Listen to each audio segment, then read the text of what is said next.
एक बार की बात है। गांव में एक पतंग बनाने वाला रहता था।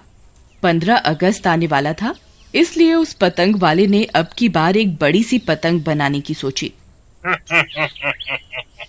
अब की बार इतनी बड़ी पतंग बनाऊंगा कि सब गांव वाले देखते रह जाएंगे। फिर कुछ दिनों की मेहनत के बाद लल्लू लाल एक 7 फीट ऊंची पतंग बना लेता है। अरे वाह वाह वाह वाह वाह आखिरकार मैंने इतनी बड़ी पतंग बना ही ली। अब मैं इसे कभी नहीं बेचूंगा। मैं इसे हमेशा अपनी दुकान पर सजा कर ही रखूंगा। फिर बहुत सारी पतंगे बनाने के बाद लल्लू लाल एक दिन उन्हें अपनी दुकान पर लगाकर बेचने लगता है। अरे पतंग ले लो, पतंगे, छोटी पतंग बड़ी पतंगा, 1 रुपए की एक पतंगा, जल्दी आओ जल्दी आओ, पतंग पतंग पतंग ले जाओ। फिर देखते ही देखते उसकी बहुत सारी पतंग बिक जाती है। तभी 3 मनचले उसकी दुकान पर आते हैं। वे सब उस बड़ी पतंग को देखकर चौंक जाते हैं। अरे लल्लू भाई, ये छोटी पतंग छोड़ो, वो बड़ी वाली पतंगा कितने में दोगे ये बताओ। अरे नहीं नहीं भाई, वो बड़ी पतंग बेचने के लिए नहीं है, इसे तो मैं खुद 15 अगस्त को उड़ाऊंगा। फिर मुन्ना के बहुत कहने के बाद भी लल्लू लाल उसे पतंग नहीं बेचता और मुन्ना गुस्से से वहाँ से चला जाता है। फिर रात होने पर वो तीनों दोस्त उसकी दुकान में घुस जाते हैं और वो पतंग चुरा लेते हैं। इस पतंग को सिर्फ मैं ही उड़ाऊंगा। फिर अगले दिन वो तीनों दोस्त मिलकर एक मैदान में उस पतंग को उड़ाने की तैयारी करने लगते हैं। अरे उस्ताद, ये पतंग तो वाकई में बहुत बड़ी है। मुझे तो लगता है इस पतंग के साथ साथ मैं भी हवा में उड़ सकता हूँ। ओकी भाई, वैसे ख्याल बुरा नहीं है। ये पतंग अपने साथ एक आदमी को हवा में उड़ा सकती है। तभी वहाँ से एक लड़की गुजर रही होती है। ओ मेरी रानी, इधर जा रही हो? तेरी इतनी हिम्मत, रुक तुझे अभी बताती हूँ।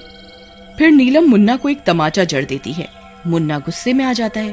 तेरी इतनी हिम्मत, मुझे मारती है? रुक, तुझे अभी बताता हूँ। फिर वो तीनों नीलम को पकड़ लेते हैं। उस्ताद, मैं तो कहता हूँ इसे पतंग के साथ बांधकर हवा में उड़ाते हैं, मजा आ जाएगा। फिर वो तीनों मिलकर नीलम को पतंग के साथ बांध देते हैं।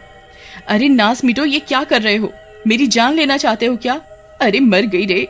फिर रॉकी और बबलू पतंग का एक कोना पकड़कर खड़े हो जाते हैं और मुन्ना को कन्नी देने लगते हैं। उस्ताद, हवा सही चल रही है, हम पतंग को ऊपर की ओर छोड़ेंगे, आप इसकी डोर खींच देना। फिर वो दोनों पतंग को ऊपर की ओर छोड़ देते हैं और मुन्ना डोर खींच देता है और पतंग हवा में उड़ने लगती है। अरे वाह वाह वाह उस्ताद, पतंग तो सच में हवा में उड़ने लगी। अरे वाह वाह, आज तो मजा ही आ गया। अरे मर गई रे, कोई मुझे बचाओ बचाओ। अरे नास मिटो, मुझे नीचे उतारो। हे भगवान, ये मैं कहाँ फंस गई। क्यों मेरी राम प्यारी, ऊपर माहौल कैसे है? मजा आ रहा है ना? वहीं कुछ लोग और भी पतंग उड़ा रहे होते हैं। अरे मनोज, वो देख, कितनी बड़ी पतंग हवा में उड़ रही है। चल इससे पेचे लड़ाते हैं। तभी मनोज अपनी पतंग मुन्ना की बड़ी पतंग की ओर लाने लगता है। अरे उस्ताद, वो देखो, एक पतंग हमारी पतंग से पेचे लड़ाने आ रही है। हमें अपनी पतंग बचानी होगी, कहीं पतंग कट गई तो नीलम का क्या होगा? अरे कमबख्त, मुझे पेचे नहीं लड़ाने। लेकिन मनोज मुन्ना की बातों को अनसुना कर देता है और पेचे लड़ा देता है। अरे मर गए रे। उस्ताद, डोर खींचो, हमारी पतंग कटनी नहीं चाहिए, नहीं तो अनर्थ हो जाएगा। अरे नास मिटे, जल्दी डोर को खींच, अगर मैं कट गई तो आज नहीं बचूंगी। तभी मनोज मुन्ना की पतंग काट देता है। अरे मर गई रे, अरे कोई मुझे बचाओ। तभी पतंग तेजी से नीचे की ओर आने लगती है और धड़ाम से जमीन से टकराती है और जोर से चीखने की आवाज आती है। वो तीनों बहुत डर जाते हैं। अरे उस्ताद, नीलम का क्या हुआ होगा? कहीं वो मर तो नहीं गई? फिर वो तीनों भागते हुए जाते हैं और कुछ ही देर में वहाँ पहुँच जाते हैं। वहाँ पहुंचकर उन्हें नीलम पतंग से बंधी हुई मिलती है। उसके सर से खून बह रहा होता है और उसकी सांसें बंद हो चुकी होती हैं। अरे उस्ताद, ये तो मर गई, अब क्या होगा? अरे भाई, मुझे तो पहले से ही डर लग रहा था। डरो नहीं, किसी को कुछ पता नहीं चलेगा। चलो जल्दी से इसे खोलो, हम इसे यहीं दफन कर देंगे, किसी को कुछ पता नहीं चलेगा। फिर वो तीनों नीलम की लाश को एक गड्ढे में डालकर दफन कर देते हैं और पतंग उठाकर वहां से भाग जाते हैं। फिर कुछ दिनों के बाद वो फिर से उस पतंग को लेकर उसी मैदान में पहुंच जाते हैं। अरे उस्ताद, आज सबकी पतंग काट कर ही घर जाएंगे। फिर वो दोनों फिर से मुन्ना को कन्नी देते हैं और पतंग हवा में ऊपर उड़ने लगती है। फिर कुछ ही देर में उन्हें पतंग के ऊपर एक चुड़ैल बंधी हुई दिखाई देती है। वो तीनों ये देखकर डर जाते हैं। अरे रॉकी भाई, क्या तुम भी वही देख रहे हो जो मैं देख रहा हूँ? हाँ उस्ताद, लेकिन ये चुड़ैल कहाँ से आ गई पतंग पर? पता नहीं भाई, कहीं ये नीलम की आत्मा तो नहीं है। अब क्या करूं? मुन्ना भाई, एक काम करो, पतंग की डोर छोड़ो और चलो जल्दी यहाँ से निकलते हैं। फिर जैसे ही मुन्ना पतंग की डोर छोड़ने लगता है, वो डोर उसके हाथों में लिपट जाती है। अरे उस्ताद, क्या कर रहे हो? जल्दी डोर छोड़ो और भागो यहाँ से, नहीं तो ये चुड़ैल किसी को जिंदा नहीं छोड़ेगी। अरे रॉकी भाई, ये डोर तो छूट ही नहीं रही, ये तो मेरे हाथों से लिपटी ही जा रही है। अब क्या करूं, क्या करूं? तभी वो पतंग मुन्ना को अपने साथ खींचने लगती है। अरे मेरी मदद करो, ये पतंग तो मुझे खुद के साथ खींच रही है। फिर मुन्ना की मदद करने के लिए राहुल और रॉकी भी डोर को पकड़ लेते हैं और तीनों खींचे चले जाते हैं। अरे मर गए रे उस्ताद, ये डोर तो मेरे हाथों से भी लिपट गई है। अब क्या करूं? फिर देखते ही देखते पतंग उन्हें अपने साथ हवा में उड़ाकर ले जाती है।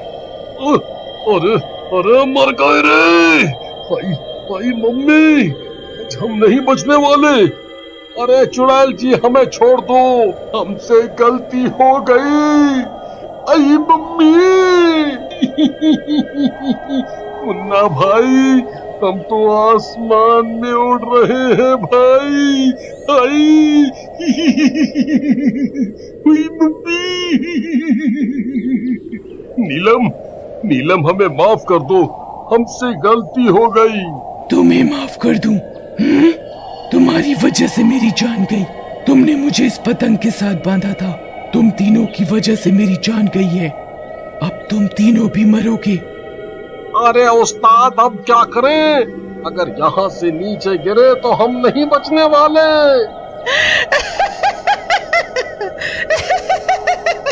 मजा आ रहा है ना?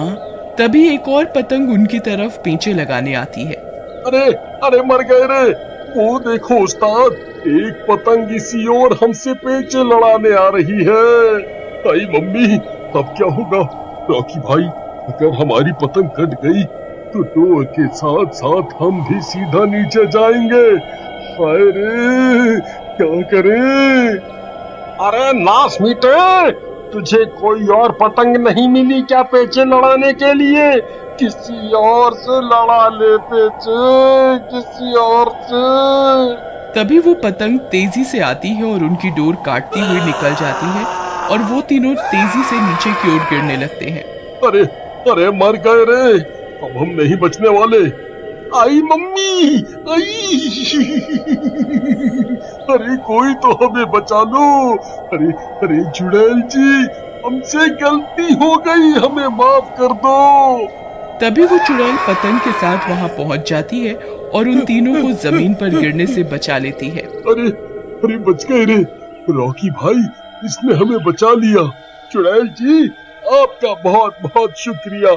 हम हाथ जोड़कर आपसे माफी मांगते हैं, हमें माफ कर दो। मैं तुम्हें माफ कर दूंगी, लेकिन मेरी एक शर्त है। अब से तुम्हें उन सब लोगों को जागरूक करना होगा कि इस पतंग के मांझे से हर साल बहुत से पक्षियों की जान चली जाती है। अगर तुम लोगों को इसके बारे में जागरूक करोगे तो मैं तुम्हें कोई नुकसान नहीं पहुंचाऊंगी। ठीक है चुड़ैल जी, हम ज्यादा से ज्यादा लोगों को इसके बारे में जागरूक करने की कोशिश करेंगे। फिर वो चुड़ैल वहाँ से गायब हो जाती है।